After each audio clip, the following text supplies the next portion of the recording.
to the cloud. Yeah, perfect. Cool. There we go. Welcome to Pakistan versus India player versus player cricket series. I'm your host, Ashwin Ranchard, and I'll be Switzerland in my retro Black Caps top.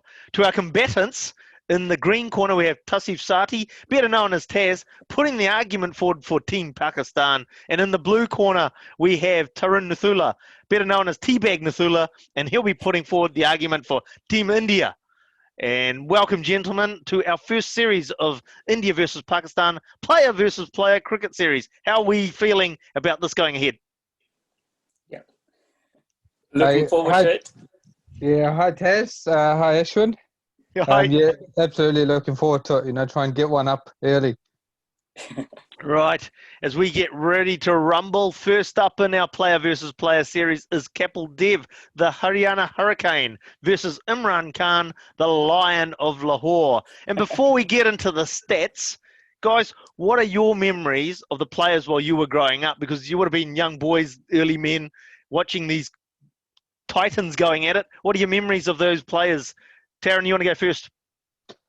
I actually remember watching him. There was a prolonged period of time where the whole country was waiting for him to get that 432nd wicket, or go past Richard Hadley. Yep. Yes, I remember that period. So that's probably my fondest memory. Having still living in India and watching one of the Indian players have the world record or break the world record at the time. Taz, what's your memory of Imran Khan growing up? I was born in 1980, and he was like, if I can remember anything in late 80s, he was just a big household name. In my class of 40, there were 7 Imrans, so people were naming their children Imran, and it was just like, he was just above everyone else in Pakistan. He was the celebrity, he would probably be as famous, if not more, than President of Pakistan at that time. It was like Ziaul Haq was a army chief. So he was like huge, and memories obviously 92 World Cup and the way Pakistan came back into the World Cup from nowhere. Were you trying to make me cry? Oh, did Switzerland play in it?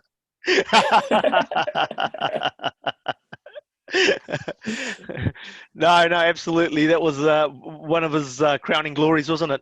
Which we'll go into later. Yes, yeah. Look, I suppose we'll get right into it now. We're moving into the nitty-gritty of it.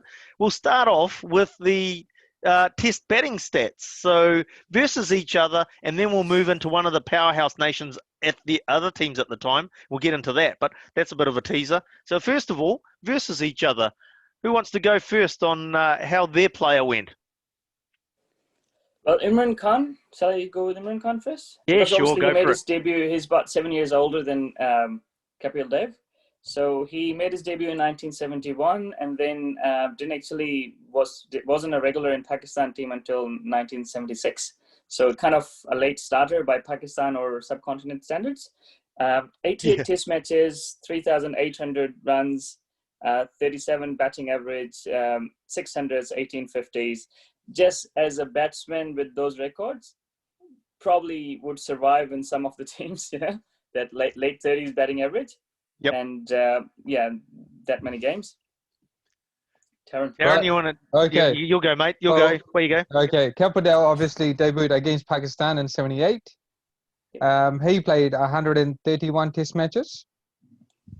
He scored 5,248 runs. Yes, his average is not in the high 30s, but it was in the early 30s. He scored 8 test match hundreds, 27 50s. Are we touching on the bowling just yet, Taz? Do you want me to break that to you now, or do you want to do it slowly? Yeah, so we'll just clear the bowling, clear the air about the batting, right? All right. Obviously, Kapil Dev scored more hundreds, but Imran probably batted higher up the order. Yep. I think Imran could have played as a batsman, has played as a batsman only. I'm not too sure if Kapil Dev ever did. So I think Imran was a better batsman. In fighting words, you want to respond there, Taryn? Wow, look. I thought we were trying to compare all-rounders, so I'll give him the batting part for now. We'll see. Yes, just critical stats there, obviously, with the batting average. Imran Khan, 37.69. Yeah, Kapil Dev at 31.05. if he was a batter, if you were to argue it, he didn't score enough hundreds, batting higher up the order, and I think it probably shows possibly Kapil Dev's match winning or ability to contribute from lower down and pull the team out of trouble with the numbers you see in the hundreds and the 50s scored from batting lower down. Yeah, I think that's a fair comment. But on the other hand, Imran Khan actually started at number 11, number 10 as a batsman and worked his way up all the way. Yeah. So keeping that in mind, Imran Khan actually improved with time. So Yeah. I think last 8 years of his Test cricket, he averaged over 50. So I think his probably the back end when he was batting at number 10, number 11, probably didn't score that many. But what I'm trying to prove a point there is Imran Khan actually improved and become a genuine batsman towards the end of his career, where Kapil Dev was still an all-rounder. Thoughts, Tarun? Yep. Yeah, no, I think, yeah. Well, yeah, I can't argue with Kapil Dev being a very good all-rounder. I wouldn't ever put him in a batting category, so yeah. I was going to say, Cool. or Imran Khan, when he first started, the captain didn't like him. Does that happen at that level? No, he started at 18 and he just worked his way up. Very fair. What about the conditions though that the two would have encountered more? I mean, obviously this is head to head, but a little bit. But what's the conditions that they would have each individually played in? I think we can come back to later, but like the key there is like when they play India and Pakistan, when we compare the stats, India versus Pakistan, so they both would have played either in India or Pakistan. Yeah, sure, and absolutely. That's probably the best comparison because we're talking about similar conditions. You're both playing in the same conditions wherever you're playing. Yeah, so you can't really sort of, there's no.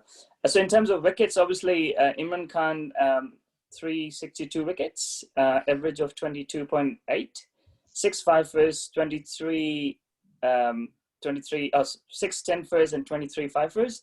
And I think his strike rate is 52, which is considerably good around that era.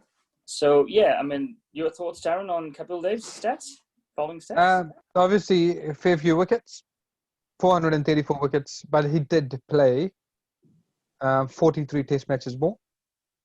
So, yeah, there is that.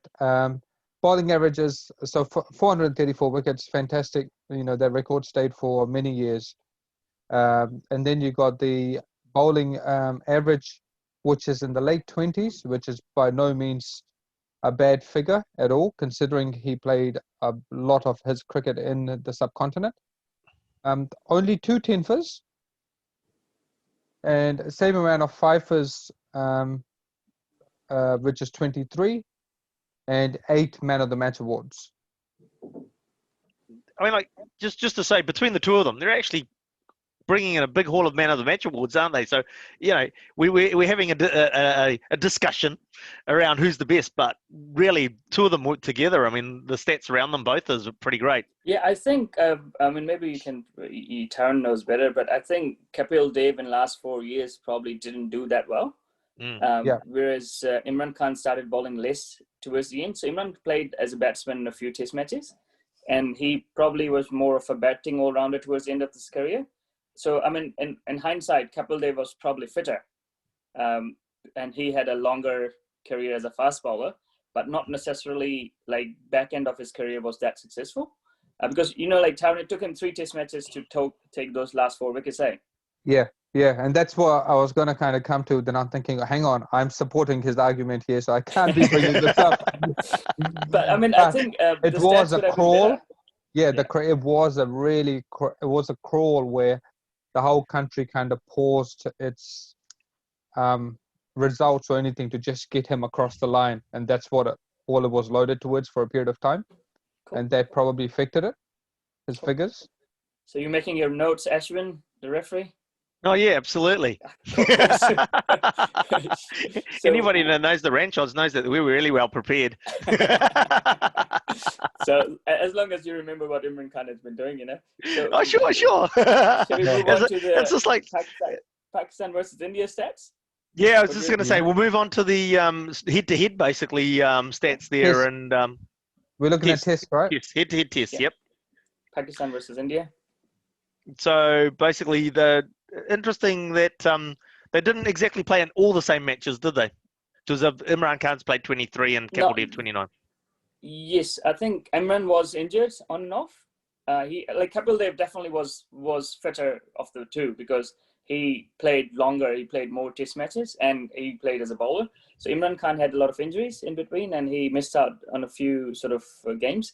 But I think when Kapil Dev started and Kapil Dev finished, that's the time Pakistan and India actually used to play a lot more Lots. series. And after that, it just slowed down, and now they don't play at all. So yeah, I mean that's I think 20 odd matches each. So Yep. Yeah. So I'll start. Kapil Dev played 29 matches against Pakistan. He scored 1,054 runs at an average of 27.10, consistent with an all-rounders numbers you'd expect, Back with in those days. 850s. Yeah, 850s. He picked up 99 wickets at an average of 30, just on 30.1. He does have 110 for in a match and 7 fifers against Pakistan. So I think around that time in the 80s when they played each other a lot, there was a lot of tension between Pakistan and India, like politically. And I think if there was pressure on the guys, those were the big games. I don't know if Tarun is a lot younger than I am, but from my memory, like those were the big games. So keeping that in mind, Imran Khan obviously did well against India with the bat. So he played 23 games, 1091 runs, average of 51.95, 300s, 350s, 94 wickets, 24 average, 2 10-fers, and 6 5-fers. So I guess Imran Khan probably enjoyed bowling in Subcontinent. I think, look, let's be honest, right? I'll give you this point. Ashwin, mark it down for him, and then let's move to the next page. just before we do move on, I mean, like just a little bit outside of it, digressing a little bit. I mean, one thing you would have had to say is that for Pakistan, it would be like, and hopefully not offending anybody, but it's like going up against the big brother, isn't it? And you're going to fight and scrap. Yeah, it's pretty much. Yeah, I mean, I think obviously not before, like in 70 and 60s, Pakistan and India had a couple of wars, and there was a lot of like animosity created. I mean, it might be hype created by the media or whatever, but there was that thing like the nationalism was really promoted around that era in 80s. And India was your big enemy. So when you're playing, there was no war going on, but cricket was the next thing to war for both the countries. It's the closest thing to war. Yeah. So keeping that in mind, the players were under pressure, and if Pakistan loses to India, there will be stones thrown at players' houses and all that stuff. So they were not taking it easy. No. Yeah. No. Absolutely. No. So, what's happened here? I've lost some of my. Be back in a second. That's all right. There we go. I think the head-to-head, it's a clear winner there. I'll give you that.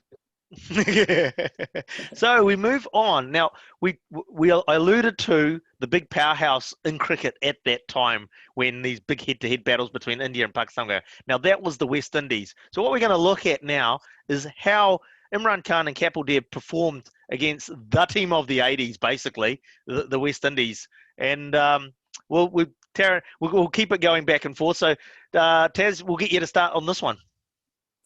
Yeah, so I mean, West Indies were obviously the giants of that era. I don't think they lost a series around in 80s. Pakistan was close to beat them once in 1988, I think. And apparently there's some umpiring decisions that didn't go Pakistan's way. And because that's my memory of one of Imran Khan's interview, that he wanted to beat West Indies in West Indies, and he came really close to it. And he took a 10-for against West Indies when he was 36. So I guess like he wanted to do best against the best. Batting wise, Imran Khan definitely struggled. 18 matches, 775 runs, average of 27, which is 10 less than his career average. Still managed to score 100 and 350s. And then he took 80 wickets against them at 21.18. So that's better than his career average. So I guess like he put some extra effort in. 1 10-for and 6 5-for. One thing I remember, they were playing against Malcolm Marshall, hit Imran Khan on his finger, and he had a cut. So I think it was index or middle finger, but one of the bowling fingers. Imran Khan got out, got them stitched. and then bowled for an hour or something, and got Desmond Haynes 2 opening batsmen out. So he really wanted to beat West Indies. So I think batting was below par, like how he was doing, but his bowling definitely was better than his career average. Tarun? Right. Look, the first time India actually beat West Indies was pre-Kapil Dev's era, which was Ajit Wadekar in the 70s. 80 to 85, you've just highlighted how dominant West Indies have been. So to Kapil Dev's credit, and it's probably his peak years, it was every Indian knows the 1983 World Cup, and that was led by a resurgence from Kapil Dev. I still remember watching videos. I think it was a shot played by Vivian Richards, and Kapil Dev running backwards over his shoulder, taking the catch, and you see his watch dangling as well. I have such clear, and he's running, and then you see them with the champagne and the trophy at the back end, the snapshots and highlights that you recollect. So as a player against West Indies, he's played 25 fixtures, scored 1,079 runs with a batting average of 30, scored 300s against them, 450s. Wickets-wise, he's taken 89 wickets at average less than 25. He's got another 10 for against them with 4 fifers as well. So my argument is, I'll put it to Taz, what was West Indies' strength? What were they really strong at? They're bowling, What but their facet? batting wasn't too bad either, Yeah, so if their bowling was strong and Kapil Dev averaged more than Imran Khan, I think that says it all. He just had more ticker, he on the stood other up. hand, like his both bowling and batting averages, Kapil Dev, against West Indies are better than his career batting and bowling averages. So yes. I think that's Ashwin. This one probably goes to. What do you think? Oh yeah, look, I was a little bit on the fence, but as Taryn's put a good point in there at the end about the strength of the West Indies was their battery of 4 fast bowlers. So to score, to perform better than your career against the 4 fast bowlers from the West Indies, I think gives you the point on that one. Cool. Slightly, it's not a huge margin. No, very close. I was on the fence there. Yeah, he's brought that point in at the end, and it swayed me. I think you got to. Yeah, but you got to look at the hundreds he scored as well. He scored 300s against them. 300s. Fair call. I think that's hands down. Big. Yeah, I think it's. And when you compare 21 to 24 in a bowling average, there's not a lot to really fight over, but the hundreds and the batting average just pushes you over comfortably. Yep. Yes. Yeah. There's 6 fifers and 4 fifers, 6 fifers in 18 games, so that's a lot. Yeah. 4 fifers in 25 games. So I guess but I will still give you, but I think just by a little margin. Yeah. That's diplomatic Taz coming out. Everyone, everybody knows it's not the margin you win with as long as you win, Fair call. Right. So now we've sort of looked at the test careers of Imran Khan and Kapil Dev, and we move on to the one-day international stats. Now, just before, really at that time in that era, test matches were still seen as the pinnacle of cricket, and one-day cricket starting to come on the scene was more seen as how we look at, like our serious cricketers, look at T20. So, then we move into the one-day series. So, Taryn, you're the first cab off the rank with one-day matches. We're looking at international stats there. Yeah, so we're going. Kapil's obviously played another 50 more one-days.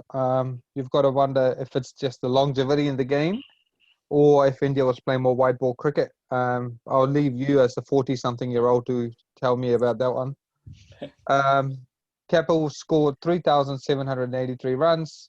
His batting average, whilst it's not bad for that era, is surprisingly low for one-day cricket, 23.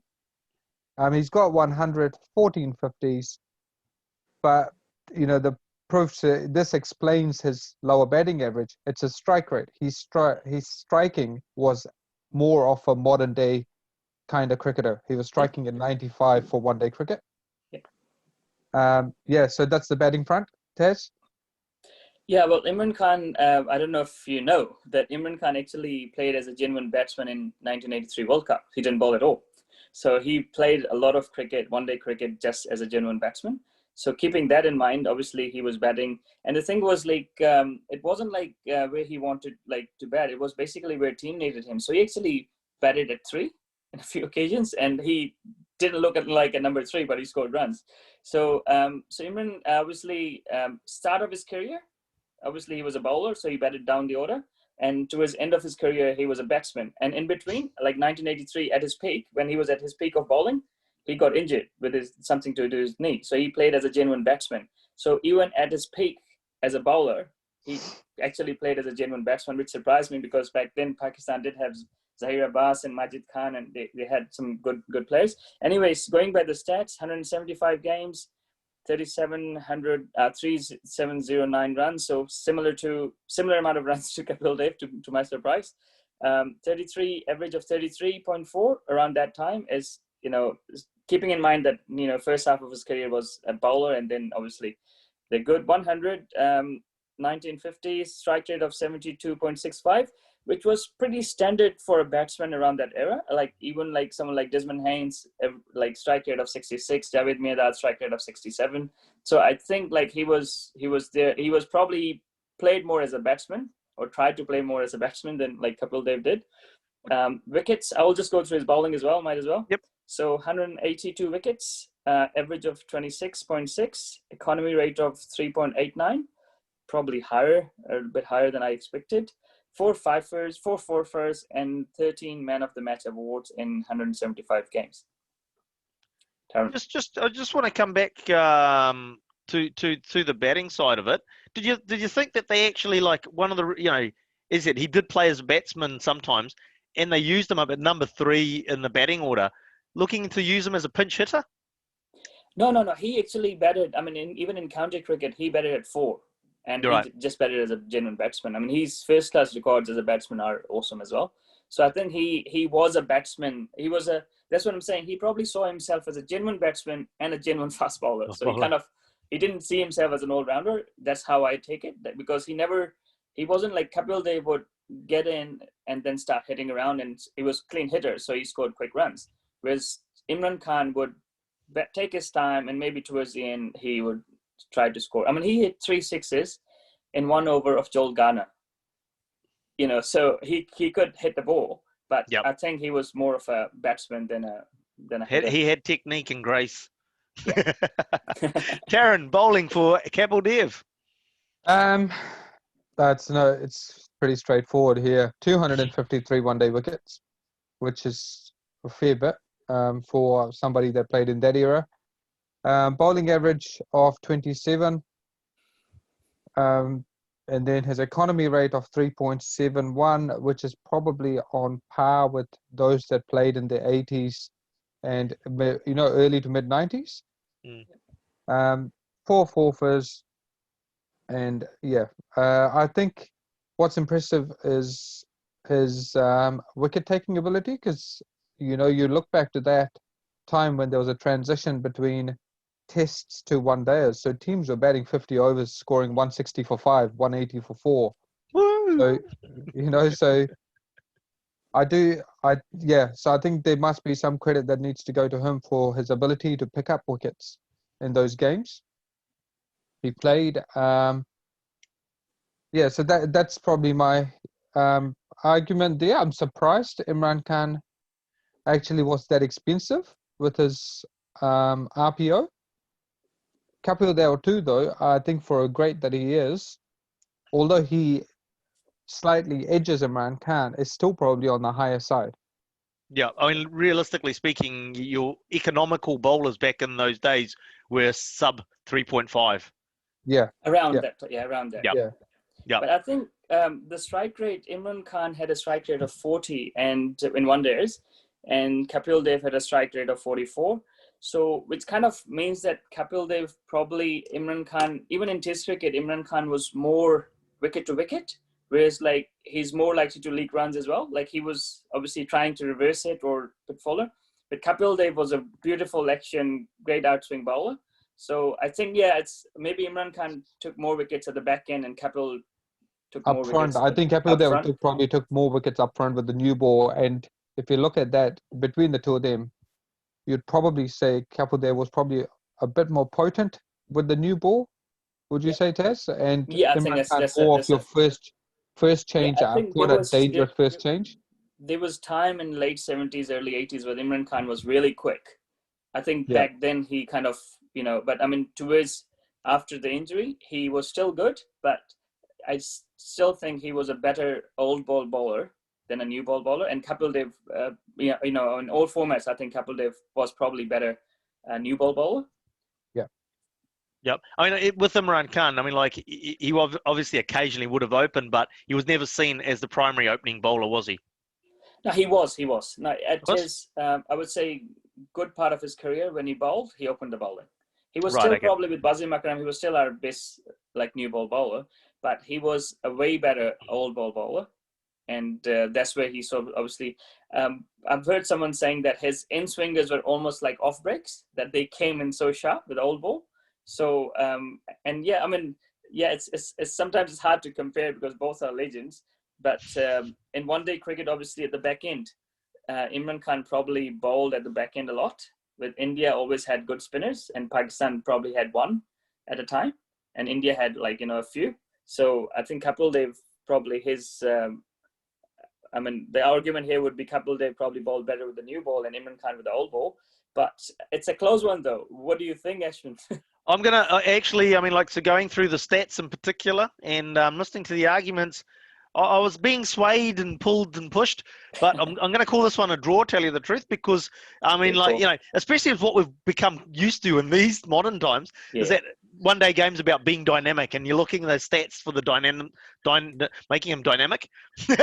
And so I'm going to call this one a draw, actually. Sure. Very Oh, cool. So, I think I may have just. I mean, is that the final verdict, right? yeah. No correspondence will be entered into after the decision. Okay, cool. I think I got out of jail there. I think an average of 10 probably would have if I was sitting in the judge's Yep. chair, the average of 10 with the bat would have tipped me Yeah. over to Imran Khan because everything else is much the same. Much less. But I No, think the at the reason same time, the strike rate of Kapil Dev that's and the that's way it. he was batting. So Imran was batting top 6 most Yeah. of second part of his career, and Kapil Yeah. was on a good day he was number 7. So And that's Yeah. what I the batting, basically took I think into the account. impact. Oh, I think it's 6. I think it's 6. On a good day, he was a 6. Yeah. Yeah, he So I batted mean, 7. and Yeah. and I guess Imran Khan had more man of the match awards in less games. So Ashwin, maybe you can sort of rethink about your decision. No. You can't really because we're trying to talk about all-rounders here. Yeah, fair And we call. all Fair know, call. the kings of the game are batters. If you play as a batter, you're more likely to get a man of the match award. Fair Yeah. call. Fair Yeah. call. Okay, let's That's make it a draw. This one. Yeah. Good. Right. So we move on. We're sticking with one dayers and we move to World Cups. Now, Taryn's alluded to, actually, Taz and Taryn have both alluded to the World Cup. So let's get into them. The World Cup. I'll just leave for the room and curl up in a fetal position in a corner while Taz starts off with Imran Actually, Khan. I mean, in this conversation, though, I don't know if there's any need for you to be there because Switzerland nor New Zealand has won a World Cup. Oh, Harshal. Are you trying to make me cry? This is like, I can't believe how you're all trying to make me cry. It's just so mean. Picking on the We'll poor get back. guy. Let's go back. Let's I'll go go back with on Imran track. Khan's stats. So Imran Khan played for the first time in the World Cup in 1975. He only played 2 games there, and he was actually studying at Oxford. And they kind of, I mean, he's well-linked cricketing family, so they probably got him in.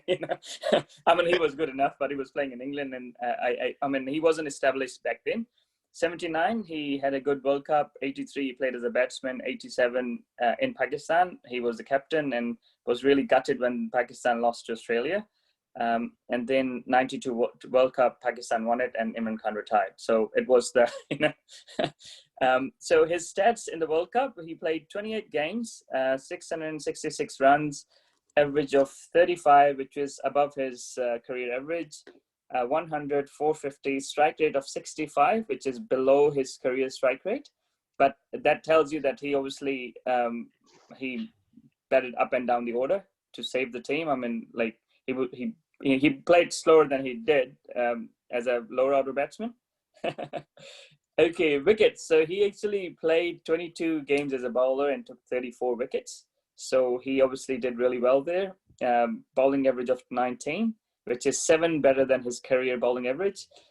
Economy rate of 3.86, on par with his career bowling economy rate. And in 92 World Cup, when he was 39, he actually leaked a lot more runs. So I think towards the end, his economy rate would have affected, and he took 2 4-1s. And he won 1 World Cup. So Tarun. Right, okay. So Kapil Dev also started white ball cricket just in the lead up to the 79 World Cup. He actually, I think his one-day debut actually happened against Pakistan in the preceding series before the 79 World Cup. Yeah. And India, as well as Kapil Dev, had a very poor 79 campaign. They weren't very good, didn't really work out for them. We move on to the 83 World Cup, which again is probably the resurgence or the start of India's cricketing love affair, and official love affair anyway. And he obviously did well there. He's played in 26 World Cup matches. He scored 669 runs, which is 3 more than Imran Khan in fewer games. His batting average is 37.16, which is little over Imran Khan. 100, 150. But here's the one. We're talking World Cups in 79, 83, 87, 92. He's got a strike rate of 115 with the bat. With the ball, he's got 28 wickets. His average, surprisingly high. Good economy rate for somebody who actually played through the 87 and 92 World Cups, especially around the 92 one. And he's got 1 4-wicket haul. So my argument, like in terms of the batting, is obviously Kapil Dev scored 175 not out against Zimbabwe or Rhodesia in 1983 World Cup. From 6 for 66, I mean, India were struggling, but Zimbabwe is still a minor country in terms of cricket. And if you take those 175 not out of this run rate, I don't think Kapil Dev was consistent with the bat. Is it a fair comment, Tarun? Well, if you pull that out, but I think, the East African viewers will be quite disappointed of calling them a minnows, because I think they were doing okay at the time. So the numbers would suggest so, but it would also be consistent with the dynamicism that Kapil Dev brought, and his ability to be a match winner when the chips were down are kind of demonstrated quite clearly in that front. I mean, and obviously bowling wise, you can clearly see that Imran Khan did better. How do you see it? It looks like he's conceding it. He's conceding it. I think he's conceding the bowling. Yeah, look, basically, with your arguments that you put in there and with the stats, it really just lines up. Basically, Kapil Dev in the batting, especially as I said, the strike rate of 115. Imran Khan scored 450. Look, Imran Khan scored 450s and 100, right? Yep. And Kapil scored 100. That was against Zimbabwe, and that was a big 175. That was great inning. But what I'm trying to say is he wasn't consistent enough, whereas Imran Khan was. The thing I'm looking at there, though, is the fact is that, and you've alluded to this in the previous conversation, is the fact is that he actually played as a batter a few times. So some of those stats that we're looking at are going to be muddied, for want of a term, in terms of him playing as a batter only, sort of thing. And Kapil Dev, we're looking at, I think, as Tarun alluded to, probably came as high as 6. Generally, would have been a 7 or 8 coming in. And you're coming down, you're coming in at 7 or 8. Your team's done crap, or your team's done well. Yeah, and it's just so that's why I was sort of sticking with it. But as you say, with the bowling, bit of daylight there. So we'll go with a tally mark apiece on that one. So what are we going there? A tally mark apiece. Oh. You know what tally marks are? You teach it at school. Is it a tie, Ashwin? Again? Not yet. We'll come to that. Let's not get ahead of ourselves here. Let's not get ahead of ourselves. That explains why New Zealand had a tie at the World Cup.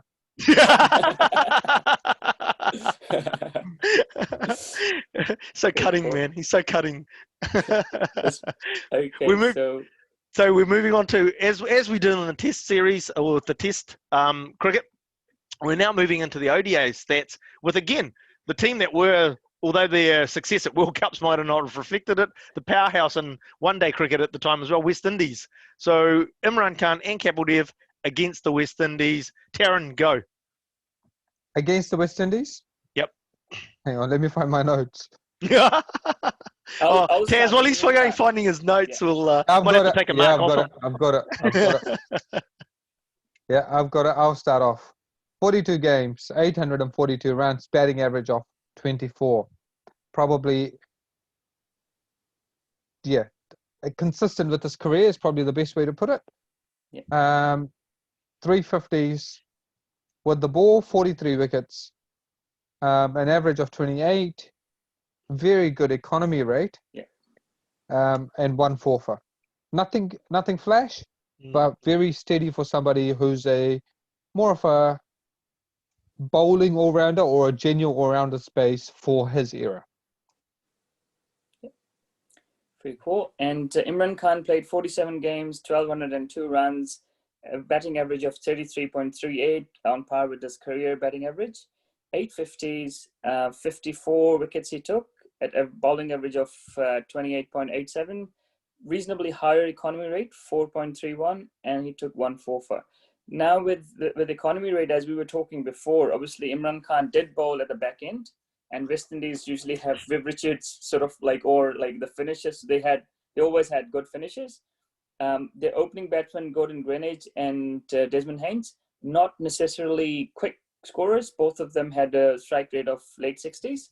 So I'm not too sure if that helped Kapil Dev to achieve the better economy rate. But definitely, I think Kapil Dev had a better economy rate.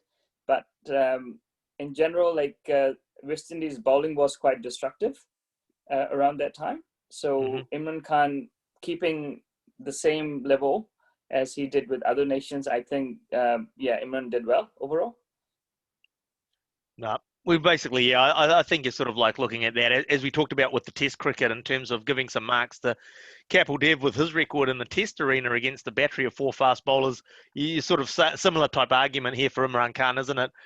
In an ODI format where West Indies going, what's a spinner? And just four fast bowlers coming at you for an entire innings and looking for a part-timer to finish things off.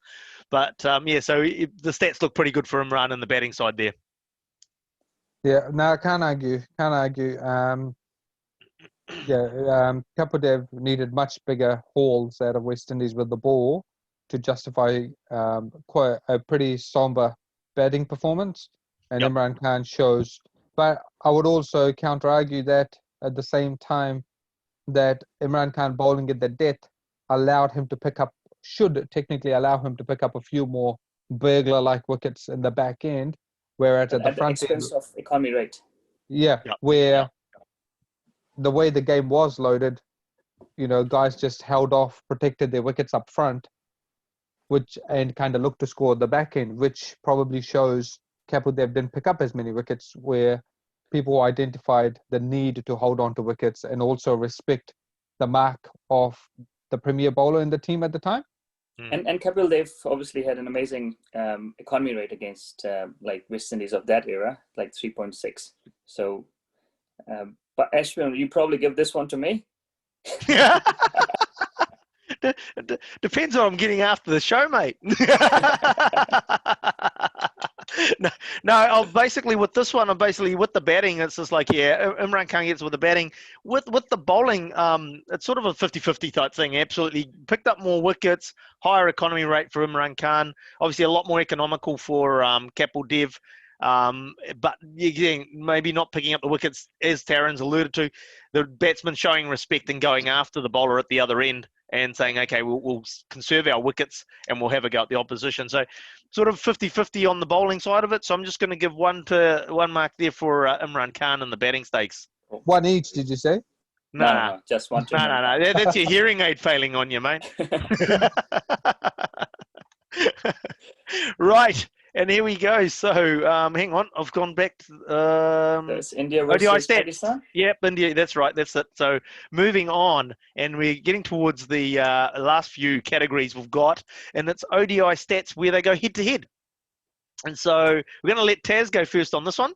So, Okay, so Imran like Khan. again, like in the 80s, it was like Pakistan must beat India. Like it was a big thing back home. Like, you know, when during Imran's career, I think India-Pakistan games were huge. To my surprise, Imran Khan actually didn't do as well with the bat. He played 25 games, scored 433 runs, batting average of 21, which is way lower than his career batting average. No hundreds, just 250s, took 35 wickets. I think some games he just played as a batsman, so he might have bowled in these games in 25. Bowling average of 22, which is way less than his career, was 26 in 1 days. Economy rate of 3.85 on par with his career, and he took 2 4-fers. So I think he probably, to my surprise, he didn't score as many runs as I thought he would have, but his bowling stats are better than I thought they would have been because India generally had good batting lineup. Tarun. Darren, good luck with this one. 32 matches. Runs wise, 382, about 50 shy off Imran Khan. Batting average very poor, very poor. You know, you wouldn't expect that of a premier all-rounder, from a team, let alone a world-class all-rounder. No hundreds, just 150. Again, kind of very similar to Imran Khan, who only scored 2. Bowling wise, yes, he's picked up 42 wickets, which I think is pretty strong performance on that front. Bowling average, again, it's nothing to be disappointed about. Mid-20s, economy of 4.2, which is on the higher side for that era. No forfeits. So I'll probably say he must have picked up wickets at the front end quite a bit. After that, there wasn't much else, much support or assistance from the pitch or anything like that, which explains him being tagged at the back end, possibly. I was going to say he would have got a bit of tap towards the end of the innings. Which is probably where, I mean, Imran Khan can't take the credit for the tap because he batted up the order, remember? An interesting thing is like Imran Khan actually, to my memory, like in 80s or the stats I looked at, like the games, Imran Khan actually took new ball wickets as well against India, because I know, like, was it Chris Shrikant? Shrikant, yeah. He was Imran's bunny, eh? Yeah. He actually went for it. Gavaskar never used to give away his wicket, but Shrikant was always Imran's bunny. Yeah, he went after the ball quite a bit, actually. He was one of the first to actually go after the ball in the first 15. Went after the bowlers, yeah. I was going to say, exactly right. And then you'd have Gavaskar at the other end looking to imitate Jeffrey Boycott. But I think, to be fair with these comparisons of these stats, what do you think, Ashwin? I mean, it's got to be Imran Khan. I'm going to have to give you a yellow card. No, they have to stop talking to the referee. The referee's getting pressured here. No, look, I mean, in this one, head to head, there's no doubt there's only one clear winner on this one. So for picking up a point for batting and bowling, basically, is Imran Khan on this front. I don't know if Tarun, you can actually formulate an argument against that, can you? Nah, I'm just disappointed. Yeah, it's all written all over his face. Right, and now we come to the final category where we're looking at. Both of these men captained their country, and that's what we're going to look at next, is their captaincy record when they were in charge, obviously. I will start with Imran Khan, if that's okay. Sure. Imran Khan, like, he's got this knack of like actually discarding older guys and getting the new players in. So his first series in England as a captain, his cousin and his kind of not his mentor, but his ideal at one stage of his career when he was younger was Majid Khan. Amazing opening batsman, played a lot of county cricket, played for Pakistan for good 15 years. Imran Khan actually dropped him and bring in Salim Malik, I think. So Imran Khan was a guy who would, I don't think he had the strongest batting lineup, because in the 70s, Pakistan had an amazing batting lineup. So Imran Khan, during his era, he actually kind of developed players. So that's what I liked about him as a captain. Anyways, coming to his stats, 48 test matches, 14 wins. Win-loss ratio is 1.75. That's pretty high. Win percentage is 29, and a lot of games, obviously, back in those days were a draw. So keeping that in mind, his win-loss ratio tells you that obviously he was pretty successful. In one-day cricket, won 39 games, almost won more than half of them, 55%, 50.92 win ratio, and he won one World Cup. We won't talk about the World Cup, actually. Yeah. So I Thank think you. he did well. He did well, and as a captain, he not only led the team, but he developed a lot of players, which I think is the key for a captain, to bring in young guys, develop them, and then moving on. Like he brought Inzamam ul Haq from nowhere, Wasim Akram from nowhere, Waka. So he brought in the guys who actually went on to do well in cricket in long And run. let's not forget, he had to deal with his mum when he would have got the phone call for dropping his cousin. Yeah, definitely. Tarun, you feel like you've been set up here? Let's see what you can do. Well, look, India is a big country, right? There's a lot of politics within India domestically. So Kapil Dev picked up this captaincy thing through when Gavaskar was rested. I don't know. I mean, I wasn't born during the time, so I can't confirm if it was rested or actually rested. But anyway, as the story goes, the tussle between the two kind of emerged, and it was a bit of a toing and froing between Kapil Dev, who's from Haryana, north of India, and then you've got the Bombay, the Bombay South versus contingent. North? No, west, the west, Okay. west zone. So there was a bit of that. So they kind of shared the captaincy around, I think.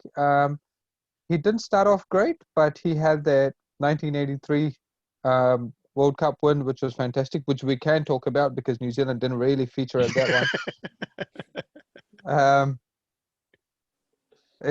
So there was that win there, but again, the captain, that was pretty much the pinnacle of his captaincy career. He then went on to captain in the 87 World Cup as well. There again, his captaincy was marred where not only did India lose a home World Cup semi-final to England, but there was actually a game against Australia where, as a captain, he'd agreed for the score to be moved from 268 to 270, right, against Australia, because the umpires felt that a boundary was incorrectly awarded, like it was a 6 but not a 4 kind of thing. Anyway, India then goes on to lose by 1 run, so he wore the brunt of that loss. Oops. Right? He continued to play for India till 1994, but he never captained India again. That sounds like there's a show in that story alone. Right? So, yeah, do I want to go through the stats? Yes, he captained 34 matches. He won 4 test matches, which is 10 fewer than Imran Khan. Neither of them look great when you compare them to a Ganguly or Azharuddin or, a Dhoni's record, or even Sarfaraz Ahmed, I suppose. But win-loss ratio, not great. We'll park the test matches aside. I'll give Imran Khan that. You don't have to do it. I'll do it for you. But in the one-dayers, he only captained them 74 times. 39 wins out of 74. But the win-loss percentage, I think, is quite tight between the two of them. Yeah. 55 for Imran versus 54 for Kapil Dev. Imran was probably more of a consistent captain, where Kapil Dev's assignments must be in a lot more ad hoc nature, almost more consistent with modern day Pakistan appointments. Yeah. That's how India must have operated in the 80s. Yeah, I think one thing why as Captain Imran Khan was like, he wanted to take challenges. I remember Pakistan-India 1989 series was probably the first series where neutral umpires were introduced, and Imran Khan literally forced it, that they have neutral umpires for the Pakistan home series. So I think giving credit to Imran Khan with that he introduced the neutral umpires, because in that era, like generally, like the umpires were making mistakes in the favor of their home country, and it was quite often. So keeping that in mind, Imran Khan probably I mean, as a captain, he just not only wanted to win, but he wanted to win fair. And yeah, I mean, just wanted to bring it up, like, you know, so that helps Ashwin to decide. Well, I mean, we'll just go to closing arguments, I suppose. We'll start with Taz. Taz, what's your closing arguments for Imran? I think two things. One, obviously, he's obviously you can see the record. Like his win-loss ratio in Test cricket is amazing. It's probably three times better than that of Kapil Dev. Most importantly, from my understanding or my sort of knowledge, is that Imran Khan he literally got the guys from nowhere and developed the players. If had it not been Imran Khan, Pakistan probably wouldn't have had at least 5-6 legends we have now, because he's like Mushtaq Ahmed was dropped from a first-class team, right? But Imran Khan took him to the World Cup, and he was his match winner in the World Cup, you know. So, you know, like those things, I give credit to Imran Khan, but like I know what Tarun, like, you know, obviously India is a bigger country, and Imran Khan was in control, so that he could do those things. I'm not too sure if, you know, Kapil Dev had the similar. You know, I mean, like he had Prabhakar like his junior, you know, who he kind of worked well with. But I don't know if Kapil Dev had the same sort of authority in India to develop players like Imran Khan did. But I think keeping that in mind, the win-loss ratio and amount of players Imran Khan had developed, I would think that Imran Khan would be, slightly ahead of Kapil Dev. Tarun, you want to have the final word? Well, look, Kapil Dev obviously inspired the whole nation through the 83 World Cup. And it kind of came against the run of play, which I think heightens his ability to lead in adversity. That said, whilst these are no excuses, these are the challenges faced within the country. There's a whole raft of issues that are underlying with Indian cricket, I suppose, through the 80s.